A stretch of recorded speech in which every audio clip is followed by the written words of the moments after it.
we're going through the top 20 most streamed songs of like every year of the past 15 years or so. I think we're on 2022 now. The Bad Bunny record was huge, but I don't really have many expectations. I guess we'll find out when we get into it. I doubt this year is going to be as good as 2021 was, because 2021 was incredible. I think it was the best year that we've had. Starting off at number 20, here we go. Oh, Karol G. I think this is kind of unremarkable. I've heard this song a lot. I remember this one being popular. I didn't remember it being 2022. I think there's better Karol G songs. I think it's pretty smooth, though. It's inoffensive. There isn't really anything to dislike about it.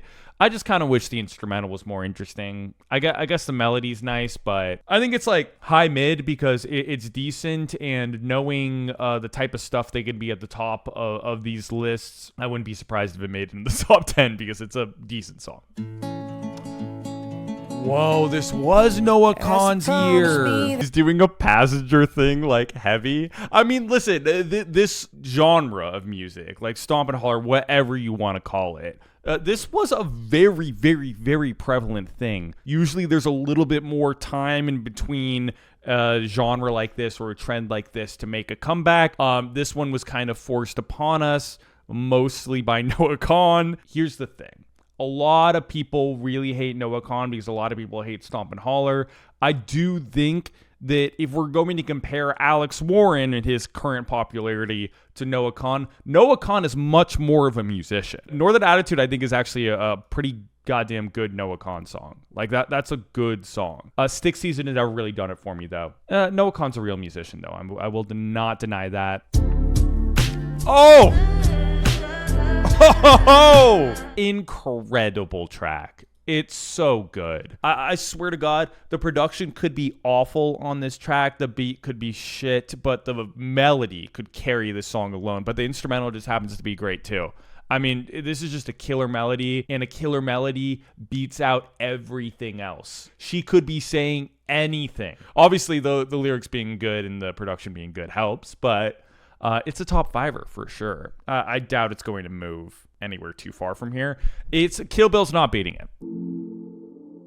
Bad Bunny, there's going to be like 10 Bad Bunny tracks, aren't there? Listen, I think this one's so forgettable. I think there's better tracks off of this album, and there's way better reggaeton songs in Bad Bunny's career, way better reggaeton-based or Latin pop albums. I've never been a huge fan of this record. I understand that it is an album that publications have given a lot of praise. I think it is the most successful album of Bad Bunny's career. It's the most successful commercially, but I don't really understand why.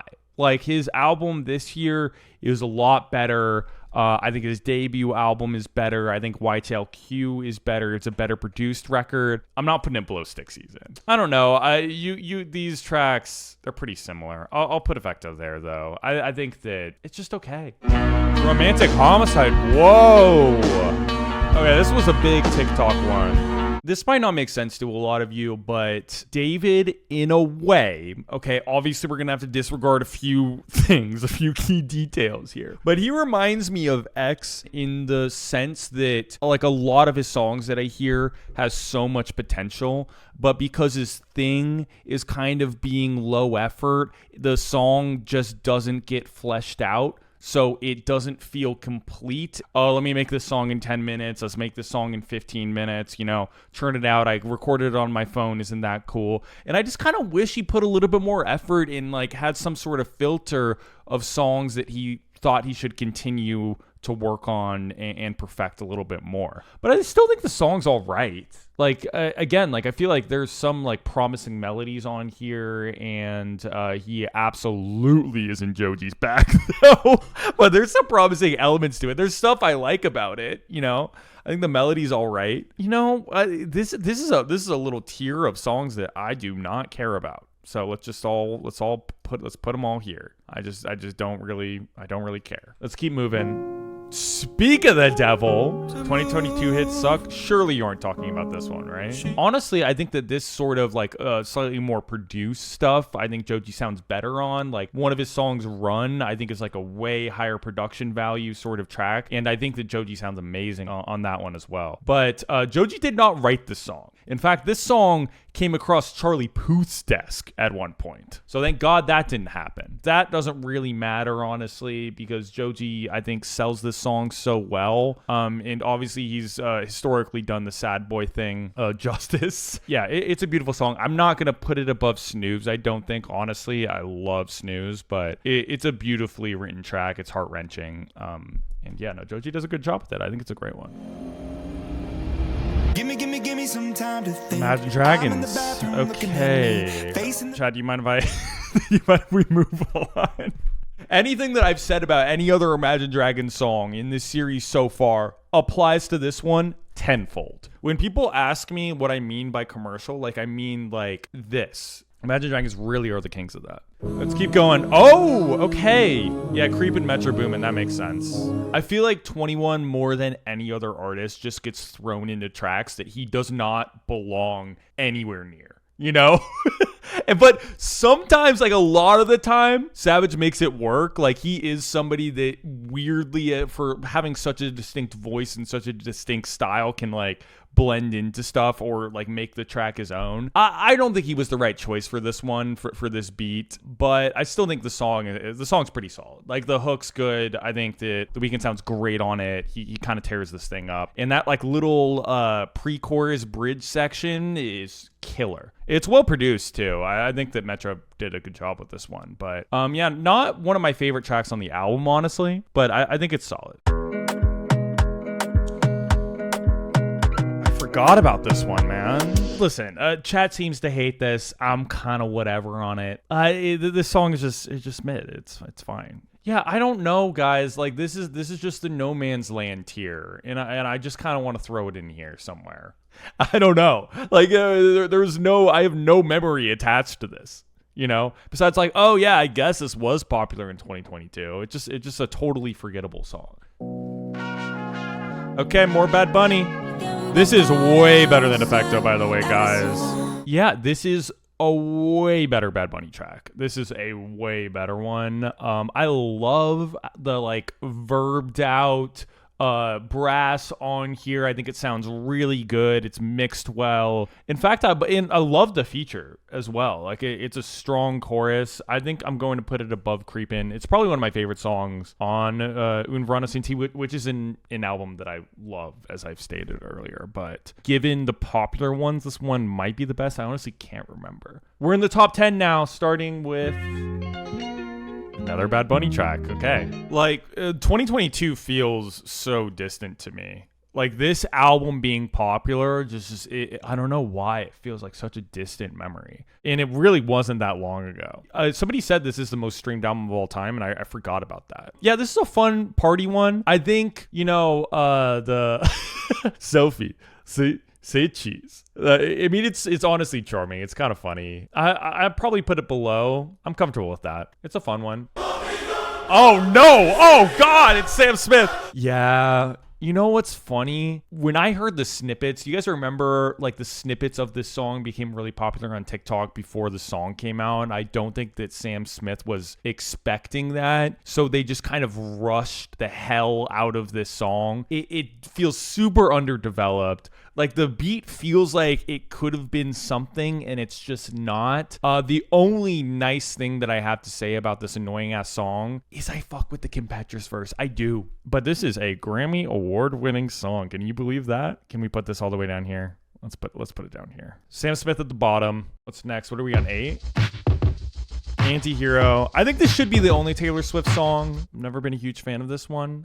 There's way better Taylor songs off of this album, and I'm not a big Midnight's fan. That's known, but there's way better songs. You're on Your Own, Kid. That song's actually really good. That's like a top tier Taylor Swift song. But yeah, I think even like out of the popular songs, I think Karma's overall a better track, regardless of the lyrics of that song. But Anti-Hero, man, it's a lifeless instrumental. In that chorus, it's me.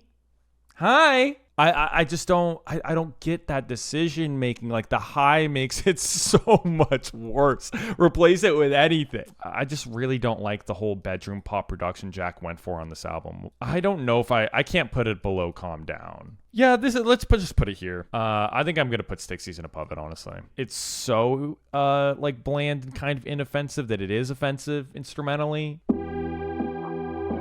Oh, do I know the song? What? This sounds so incredibly dated. I find it hard to believe the song was released in 2022, even like with the vocal stutter, the like hoop mix beat. Like what? This is kind of like a Flow Rida Pitbull sort of era song. I don't even know what to think about this. I'm kind of baffled by this. I guess let's put it here. It just sounds like from such a far gone era, you know, and I don't think it's a type of music that ever really needed to make a huge comeback. All right, let's keep going. Oh my God. Is this the One Republic song for the, for like the Top Gun movie? You know, it does sound like One Republic with the whistling and all of that, but it sounds like kind of like a butchered song off of Torches by Foster the People. And I love that album, you know, no shade to Mark Foster. I mean, it's classic Ryan Tedder stuff. It's got an infectious little melody to it, but I've always found this one to be pretty annoying. Whatever. It serves its purpose in the movie. No! Anything but this, no! Everything's moving up. All right. Congratulations, Sam Smith. Everyone gets to move up a spot. Everyone's moving up. You guys are lucky David Guetta's here to make one of the worst songs, one of the worst interpolations, one of the worst samples, one of the worst butcherings of a camp classic ever. Eiffel 65 did not deserve this. Well, what is this? Well, this is the most low effort lyricism of all time in an interpolation. I don't think I've ever heard, yeah, I'm good, yeah, I'm feeling all right, instead of I'm blue dabba dee dabba die. What are we doing? Like, what is that? What was going on in 2022? I'm pissed off. What was going on? 2021 was so good. Jesus Christ. Okay, let's go. Number 4, more Bad Bunny. Okay. This was honestly my least favorite on the album. This one just gives me nothing. I never understood why this was the most popular on the album and this is the one that took off. I don't get it. It is one of the more forgettable Bad Bunny tracks ever. I've just never been huge on this one. Like, we have these Bad Bunny songs that are up at the top. Like, those are good. This one, like, I don't want anyone to think I'm a Bad Bunny hater. Like, his album this year is one of my favorites. But this song specifically, I've just never found to be interesting whatsoever. Formulaic garbage. I don't know. This is not a good one from Bad Bunny. More Latin stuff. Okay, I think this one's just okay too. I don't know. People were saying wedding song, sure, yeah. I mean, I actually wouldn't know. Like at least the melody's strong, but the song doesn't really have much going on for it. Even like the bells and whistles in the production, I think are just a little irritating. I guess I'll put it above Stick Season though. Like I think the melody's strong. Like what is this year? Fucking sucks, man. Kill Bill. Okay, I think I know what number 1 is. Hearing Kill Bill so much, it grew on me a little bit, but when this song dropped, I was like, okay, so well, what are we doing with the lyrics here? It's just so straight and narrow. Like, there's no floweriness to it. There's no nuance to the storytelling. It is just, I just killed my ex. Not the best idea. Like, what are we doing?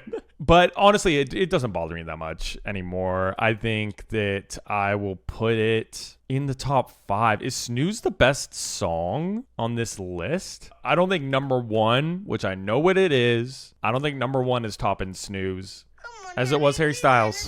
2022 was a year that was just desperately trying to claw back to the 2010s. I don't think As It Was is really that horrible. I just think that for whatever reason, it bothers me that we're so not far removed from this era of indie pop music. And Harry was just like, oh, I'm going to bring it back for this album and I'm going to do it drier than ever. Like, I don't think that it's bad. I do think it's a bit of a snooze fest, though. I think the bridge is pretty solid. Do I put it above these Bad Bunny tracks? I don't even know. I don't really want to do that. I think it might just be at 6. Choose any song off of Renaissance, it's number 1. Like Glimpse of Us is a good song, but it's at 2. This is just kind of a mess of a year. I mean, listen, Cuff It would be number one for me. If Cuff It was on here, it'd be number one. But yeah, this year sucked, chat. And it sucks because we're coming off of 2021, which I think might have been the best year that we've done in this series. This was just a boring ass list. You know, besides SZA, thank God SOS dropped this year. And there's some good songs off of this Bad Bunny album, but it's not even one of my favorite Bad Bunny albums. This is a mess. Harry Styles is at 6. What are we doing here? Joji's at 2.